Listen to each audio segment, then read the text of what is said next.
Assalamualaikum everyone. Today we teach how to improve our running time. First, fly time. The time when your both feet are in the air. The good fly time is over 120 meter per second. Second, contact time. The time when your foot is in contact with the ground. Measuring unit is contact time in millisecond. The good contact time is under 220 metre per second.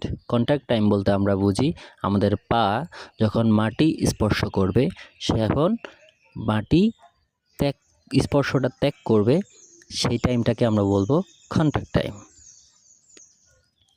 Contact time যার যত ভালো আমাদের দৌড়ের speed তত ভালো হবে। Contact balance এটা খুবই গুরুত্বপূর্ণ। Balance means the percentage difference of contact time between feet, which is always positive value. A bigger value means that contact time is more on other foot. A good balance result is between 1% and -1%. Balance যদি দুই পায়ের balance যদি ঠিক থাকে তাহলে আমাদের দৌড়ের speed অনেক ভালো হবে। যদি আপনি দুই পায়ের ব্যালেন্স ঠিক রাখতে না পারেন, এক পায়ে বেশি এক পায়ে কম হয়, সেক্ষেত্রে ইনজুরি হওয়ার আশঙ্কা কিন্তু থেকে যায়।